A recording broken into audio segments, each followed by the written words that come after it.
Welcome to NEK VT Rocks. And my guest today is Tracy Zschau. Tracy's been here before, and Bluffside Farm, rise again. Yes. Where are we? Where are we? Would you like me to back up and give a minute of how we got here absolutely. for those who I don't know. I think everybody on the audience planet knows about Bluffside Farm, but back up is great. Great. So I'm Tracy Zschau. I work for Vermont Land Trust. We're a statewide nonprofit, and in December of 2015, we bought the former Scott Farm from Dan Scott, and we bought the farm because we got a lot of public input that it was a special place and important to Newport, and that there wasn't total consensus on what we should do if we bought the farm, but we felt like we were hearing enough about the importance of the farm as the largest undeveloped parcel in the city with a lot of frontage on Lake Memphremagog, a lot of sensitive features, also a lot of really well cared for land. The Scott family, that farm is there because the Scott family cared for it for going on 5 generations. And so we took our stewardship of the property seriously. But we also definitely knew that what we did there would really affect the city of Newport and the people here, and that the people here are having a real say in what happened to the farm, and being involved in the farm was really important. So since late 2015 to now, I cannot believe we're already in 2021. We have been really working in partnership with the city and neighbors and community groups, as well as funders from far and wide who've taken an interest in what we're doing at Bluffside Farm, which we that's what we call it now. And so we have a number of projects going on, and I'm happy to just kind of talk a bit. Go for it, free range. Okay, well, the big one that people have been, I think, following, or if you've been to the farm or been to any public meetings in recent years, is the Rec Path Connector project, which the idea for that came out of one of the first public meetings that we had in 2016. We did a series of meetings with NVDA, and it was noted that there used to be a bridge that connected Prouty Beach and the farm across Scotts Cove. And also, in looking at a map, you could see that if you reconnected those two properties and built about a mile of bike path through the farm, you could connect the downtown rec path to the BB Spur Rail Trail and end up with almost 7-mile waterfront rec trail connected, not having to go on city streets much. There's still a few little spots here and there. And so that just really sparked a lot of interest. Also a lot of, skepticism about the feasibility of doing it. Crossing Scotts Cove and the permits and the wetlands and the cost, all those things, but, and that's why, so the idea came out in 2016, we're in 2021. It's taken that long to really pull the whole thing together. But I think I was here last summer on your show saying, I really think that they're gonna do the work this year. I really think, we have it all, we have all the money. It's just getting everything through the pandemic holdups, which we did. So they started construction right after Labor Day last year. Would have been great if we could have finished it all in one season, but they didn't quite finish. But now here we are in June, and they're back. The crew from GW Tatro and from Timber and Stone are back, and they're really like full steam ahead. There's just a lot going on at the farm. So the 400-foot boardwalk is almost complete. It's really, really close to being done, and it connects directly to Prouty Beach and the new trail at Prouty that was designed to meet it and run along the lake there over to the downtown path. So the boardwalk's almost done. The path just needs a lot of just resurfacing and finishing. And then the crew is working on a number of kind of side projects that are connected. So a new small parking lot, a section of sidewalk that's going to connect directly to the intersection at Prouty Drive and Bluff Road. So there's the 2 parking lots. Yeah, there'll be 2. There's the one at the Sugar House that people use now, and then there's going to be a new small one, 4 lots or spots, right where the bike path hits the road, so you can just get on the bike path from there. And then they also are doing a couple other projects associated. While we had all these huge machines at the farm, it seemed like we could have them do some other things. So we are in the midst of a wetland restoration project, which The idea of it came about when we were looking at the wetland permitting for the path project, and realizing, looking at old aerial photos, that the wetland at the top of Scotts Cove used to be much bigger, and it had been filled in over the years by just different debris to create that kind of parking area that's there now. But you think about Lake Memphremagog and water quality and the importance of wetlands, we realized if we could raise a little extra money, we could actually incorporate a wetland restoration project there. And we were really excited that Ducks Unlimited and National Fish and Wildlife Foundation and the state of Vermont all got interested in contributing to that project. And so GWTH just spent the last week with our ecologist, Alaire, digging out over 100 dump truckloads of fill out of that wetland, which is kind of incredible. It sure is. And we didn't really know what we'd find when we started digging. So that's complete. We have started some wetland plantings. We're going to be doing more in the fall when it's a better time to plant.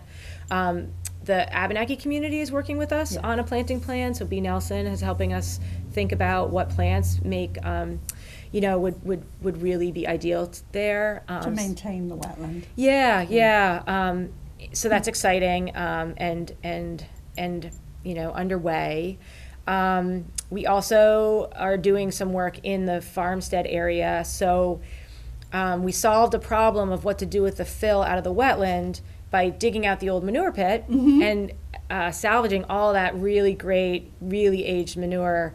That I have just begged you for. I know. You won't be the last, I have a feeling. I know. So we dug out the manure pit, and we're using that material at the community gardens at the farm, and also to do some field remediation. And then we use the hole created by that to put the fill from the wetland in that, which we got a permit to do, a solid waste permit. There's a process to do that. And then we're capping that and kind of regrading it. And then we're also doing some other things at the farmstead. The buildings, during our ownership, we hadn't done a lot of upkeep to the buildings. Right. So the paint had really deteriorated, the roof on the barn had deteriorated. And while we're still in the midst of planning what the next life for those buildings are, we wanted to just really stabilize them. So we're painting all the buildings this summer. That's underway. We're putting a new roof on the barn. We just took a really unsafe porch off the back of the house. Yes.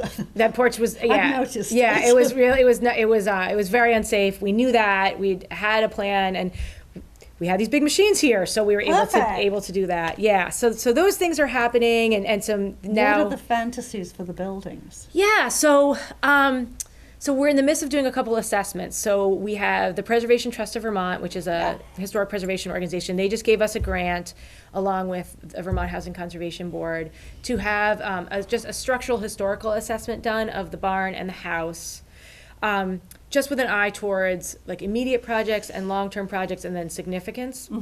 So we have that lined up over the next month. We're also probably going to be going for some big sort of USDA money in the fall for next year to do a much more comprehensive feasibility assessment of the barn. We don't know exactly what we want to do yet, but what we're really interested in is having the farm play a bigger role in the food system in this part of the state. That would be great. And so we have partners like the Center for an Ag Economy in Hardwick, and Green Mountain Farm to School, and Salvation Farms, who do a lot of work trying to think about how to create more markets for local food with our local institutions and our schools. Places, having good places to store, having more places to grow, having more places to train, are all needed in this part of the state. And so while we don't have it all figured out yet, we're really hoping the farm could play a role in that. That would be fabulous. As an incubator farm, as a place to grow food for this community, but also to contribute to the larger food system. So we're going to hopefully be doing some assessments of the barn with those kind of bigger visions in mind. And then the house, same thing, thinking about if we develop some sort of incubator farm, do we need more housing for the farm, or is office space and sort of space related to the uses of the barn more important? So we haven't figured it out, but we're a lot further now than we were a couple years ago, with the bike path mostly done. We're like moving on and really thinking a lot about those buildings. I'd say the other thing that we're thinking a lot about right now is how the farm integrates with education in the area and kids. Yeah. We took a kind of big pandemic pause. Didn't we all? Called it, the farm had increasingly... Not by choice. No. And the farm played an important role during the pandemic. I mean, a lot of people discovered the farm. A lot more people are walking there today than they were 2 years ago. Absolutely. Because people were seeking out local places to get outside, be safe. So that's, I mean, in some ways, like, that's a blessing that came out of it, that Bluffside was there. And it's still there. But with the schools, we're digging in a lot right now to think about how the schools can use the farm to re-engage kids, to round out their day, to really come back from what's been just such a terrible time for kids and education. So we're really excited about that.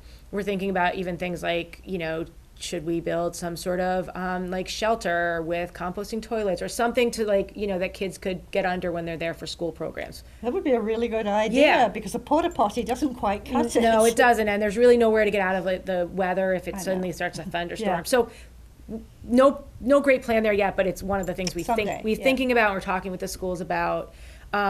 We also, the gardens are really busy this summer. Really excited. Boy, did that take off. It really did. It's fabulous. It really did. We have the garden's not as big as it was. It's maybe 3/4 of an acre this year, but it's split into thirds. I don't know how you do those fractions, but a third of it is VYCC is back, and they're growing vegetables for the hospital. The crew just started this week. It's really fun to have them again. And so they're doing the community healthcare share. And then a third of it, we split into 16 individual community garden spots, and we, tried to get the word out as best we could. Oh, good. Yeah, well, we filled them. Yeah. We thought, well, if we have more, we'll have to do a lottery, but we had exactly 16 people, families ask us for spots. So, and we brought water to them. We had some leftover COVID response money, so we made them free this year. We have water. We brought a bunch of manure from the manure pit. And it's so fun to see so much stuff growing in there. Right, and it's growing fast. It is, Faster than my yard, which is right across the street, as you know. And then a third, the Abenaki community is using for a Three Sisters garden that they're in the midst of planting. And that's in the same area. Whereabouts? The front piece or the piece closer to the barn. Okay. Yeah, and it's not fully planted yet. That would be great. But VYCC is helping them get that established and probably helping with a little bit of maintenance. I mean, the beauty of a Three Sisters garden is it doesn't need a lot of maintenance. We're really excited about that opportunity as well. Are they going to work with the community around that? Because it's a wonderful opportunity for some education. We've been talking with, we have been talking about that, whether it's through, I think, a combination of things, the opportunity to have some signs and some sort of interpretive information at the garden, but also the idea of whether we could have a ceremony or some sort of talking. Fabulous. So stay tuned for that, because we're sort of in the midst of thinking about how and when to do that. And this year has been hard because no one knew when COVID restrictions would be lifted, and so planning has, it feels like we went from 0 to 60 in terms of, now we can have people. So we're catching up, but that's okay. And another place that we plan to invest in coming years is more around trails and signage. So, we put in the big rec trail, like hoping to drive a lot of people to using that and having that be really a great community resource. But there's all these informal trails on the farm. There's also all these hay fields. We try to keep people off the hay fields, respect the farmer, but people are trying to connect to different places and trying to get down to the beach. So we know we need to have some more definitive trails. We need better signage, mapping, all those things. So there's a grant, information, like not taking cars down there. Right. Well, and yes, all the things. So that's in the works as well. We have this beautiful kiosk that we haven't really fully, it's a little bit haphazard there now. So those are all things that are also coming as we looking for different funding sources to support that and capacity. You guys are incredible at fundraising. It's amazing how much you've raised. It is amazing how much we've raised. I think it speaks to once you get someone to Bluffside Farm, and once you tell the story of Bluffside Farm and what it has become and can be, it's easy to fundraise for. It really is. I mean, it's incredible. It's not that it wasn't a lot of work, but I think it's a place that I think, really excites people. And the fact that the fact that all these different pieces have come together, and Right. and Bluffside, you know, can't take all the credit, but I think it was in the right place at the right time. Right. And so the new path at Prouty and the focus on the lake and all things that were really part of planning documents for decades here in Newport, and things people talked about doing. I feel like the synergy of things has Right. really started to connect, and the boats back in the water, and it's so many great things happening. The excitement over the bridge is wonderful. Yeah. I can't believe the bridge looks just like the painting Right. that we had done. And it's amazing to me that it actually does look like that. Yeah. I mean, people were going down and sort of counting the planks. How many more? I know. It's so close. And yeah, so I don't know when the whole trail will be done. That's always a question that we get right now. I want to say it could be really soon. Like the work that's left is not huge, but our construction contract allows for it to go till October. I don't think it will, but I can't. Right. I can't promise anything. And I'm we sure hope it would be helpful if people weren't walking on some of the bits they're working on. Yeah, I mean, I knew that when the construction crew came back this spring, we would have some, you know, Right. we would disrupt people's patterns, because when they left in the fall, they left it just done enough that you could walk on it. Right. You could really see what it was. And then we skied all over it this winter. Exactly. And so now that they're back, it's not safe to be out there at all. And so hoping we put more signs up, you know, tried to, you know, block off the boardwalk from the Prouty side, just to protect people, because there's a lot of big machines running around, and they don't want to. We don't want anyone to get hurt. People? Yeah, we don't want to squash people. Oh. And so, but my hope is that if a couple uninterrupted weeks, and they could be, you know, pretty far along, and people could really get out there, and then hopefully, you know, as now we can start celebrating. We're hoping to have some sort of celebration.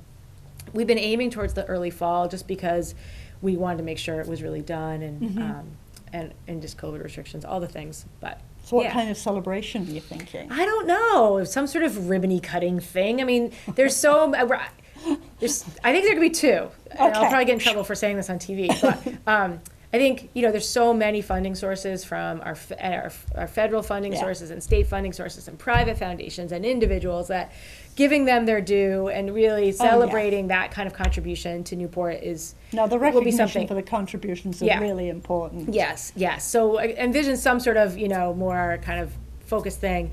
But I actually... The music in the barn would be fabulous. Well, and Bob Primo from Men for Magog Trails they are opening a couple new trails this summer. And so he's posed the idea of, like, what if we did some sort of bigger, funner, you know, spread out thing with music, and it would be amazing. Yeah. So, and the Prouty Path is about to be done. So I just think there's so much to celebrate, that coordinating that and having something that maybe is more just a, you know, everybody let's free for all. Exactly. That's on my mind is the two. But stay tuned, because that's none of that's planned yet either.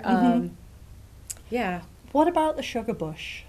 Oh, good question. You know, so so there's a couple things going on with the sugar bush. So we've had a few assessments done over our ownership. North Country Career Center forestry students did an assessment, and then we've had a professional sugar maker there.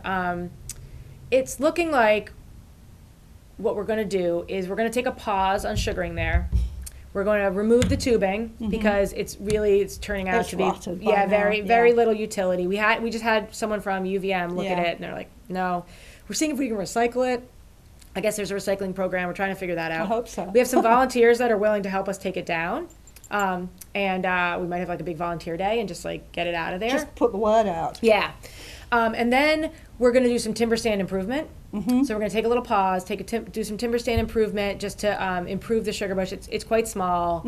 And from a commercial standpoint, probably not very commercially viable. Right, but there's other reasons to do it. Oh yeah. So we've been talking with North Country Career Center folks. We've been talking with the Abenaki community as well about some educational sugaring opportunities that we might be able to do, whether it's demonstration or, you know, trying some different things out, getting people out. So it was quite a productive sugar bush before. Yeah.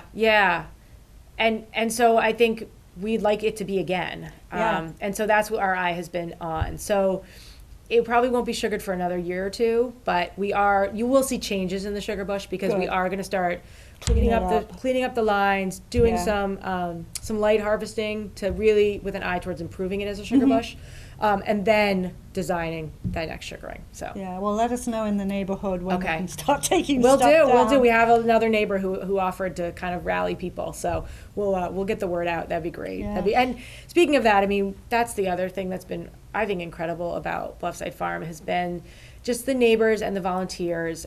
People walk the beach and pick up trash that washes off out of the water.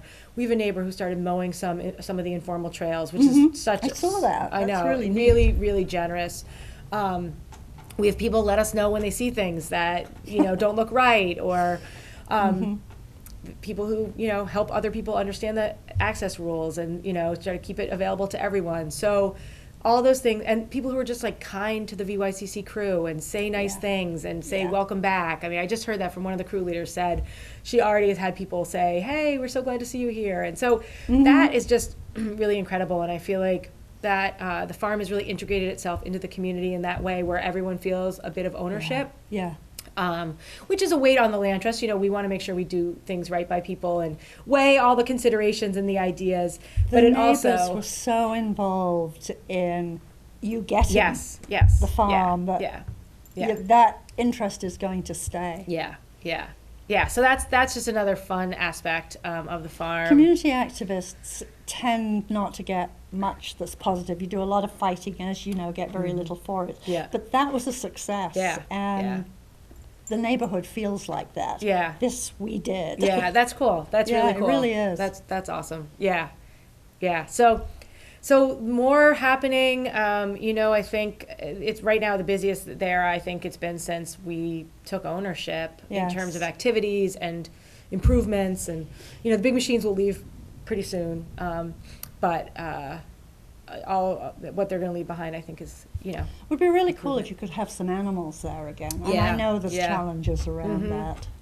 Yeah, no, I mean, I think as we think about what's the next life for the farm as from an agricultural standpoint, that's very much on our mind, is thinking about, what makes sense there, how to use the barn, what kind of farm operations, what's the water needs, all those pieces are all in the mix. And it's one of the things that we're always trying to balance recreation and agriculture and then the natural features. And so we can't always do everything, and so Really? I think we'd like to, but I think as we think about the trails, that's very much on our mind, is if we increase what's happening on the ag fields, let's make sure the trails we drive people to, are in concert with that, and not like through the, trying to keep people going through productive ag areas. Or if we want to fence an area for pasture, let's make sure it's done right. Yeah, and the trails are not, going through that. So I think sometimes that holds us up a little bit because it's sort of that chicken and egg piece, but it is because we're trying to balance those three things, which is really what we heard at the time we conserved the farm or bought the farm. That's what people cared about was those three main uses. And thinking about trails and pastures made me think that the eagles are back. They nested again. They nested again. I think they have one eaglet that's probably pretty close to fledging as we get it towards August. So I have a bunch of osprey too. Yeah, I see those too. And I heard there's a bear in the neighborhood. There are. Yeah. So and the deer are always there. It's funny you should mention that. I would prefer that there was signage that said "Stay on the farm." Yeah, right. I know. I mean, and probably the more people come to the farm, the more they venture out as well. So they always venture out. Yeah. They'd go back and spend the day on the farm, and then in the evenings they come across. Hit all the gardens. Every garden. Everyone. Yeah. You can just see where they've been. Yeah. So those are the main updates. I don't know if you have any other questions about. It really is exciting, and I see people sort of struggling to figure out, well, how is the path going to work? How is it going to work for a bicycle and for people walking? Are we going to get mown down? But people walk on the bike path and they don't get crushed. Why would that be an issue? And we when I say we, I really mean the engineers, not me. The engineers, their planning for the path at Bluffside was to mirror the BB spur. Yeah. Both the material and the width. Right. We did, well, I will say the one thing that we did intentionally was we widened the boardwalk to 10, so the path is 8 feet wide, the boardwalk is 10, and that was very intentional to make it safer and easier for people to pass each other. Yeah. And boardwalks, I guess, are typically 8 feet, but we, you know, again, the engineers, you know, when they're looking at it, felt like doing it 10 feet would make a lot of sense. And so that's, hopefully will be, you know, conflict free. And we're, from a signage perspective, so we're working with the city, who has put in a grant application to do some comprehensive signage. That would be great. On the entire path, so it's not like the city's path and Vermont Land Trust path and then the state's path Which at the rail is so trail. silly. Right, Yeah. just to make it all one so that people really can figure out where they're going, understand it. So we're excited about that project, and then we'll probably do some additional you know, amenities for the bike path, like some benches and picnic tables. People have asked about that, and we hadn't budgeted it yet, we hadn't planned it yet, but it will be something that we add. You'll also get questions about bathrooms. Yeah, I mean, so we started putting a porta potty seasonally at the Sugar House parking lot for VYCC, but last year we put it, even though VYCC wasn't there, we got one. So they'll at least be there. I don't know if there'd be room for one at the small parking lot. The great news is we're pretty close connection to Prouty now, and they intentionally moved the path to go right by their bathrooms so that there would be that amenity on the trail. That was, I know, part of the thinking of how they moved their path was that, hey, we have these public restrooms. If the path goes right by They're them. not always open. Oh. I can't solve that. Yeah, I know. No, you can't. But it doesn't mean that they can't be solved. Right. And it's a good point that, you know, for anything like that, thinking about how people, you know, have access to facilities is important. Yeah. One of the other concerns, and you and I both live in the neighborhood. Yeah. So we see it anyway, is maniacs, and I use the word deliberately, zooming up and down Bluff Road. Yeah. When there's going to be little kids coming off the farm, running around the farm, as well as those of us who walk up and down there anyway. Yeah. What can we do about that? I don't know, other than more signage maybe? There's no signage. Yeah. And maybe if we could get the city, the police, more involved in that. A few tickets would make such a difference. Yeah, it does. It's a good deterrent. Yeah, but that is an issue. Yeah, and there's that intersection at the top, at the, you know, Prouty Drive, and just, making sure people are safe. For sure. We talked at one point about making that Prouty Drive Bluff Road junction into a three-way stop. Oh, yeah. Because part of what happens is people come along Bluff, they see somebody waiting at Prouty to turn, so they very helpfully accelerate to come around the corner, and then of course they keep right on trucking. Right. But if it was a three-way stop, they'd have to slow down. Yeah, and maybe with more bike traffic that makes sense anyway. Yeah. It may also be, though, that the more traffic there is, the slower it is. Yep. Yeah. Which would be good. Right. Yeah, I don't know what people are racing to. There's nowhere to go. Yeah. Down Bluff Road, but it kind of ends. I love seeing the people going into the farm. Yeah. It's amazing, really, the uptick in use, and now with the community garden happening and VYCC there, and then just the regular walkers. It's a busy place, which is awesome. Yeah. It would be really nice to look 5 years into the future and think, what's this going to be then?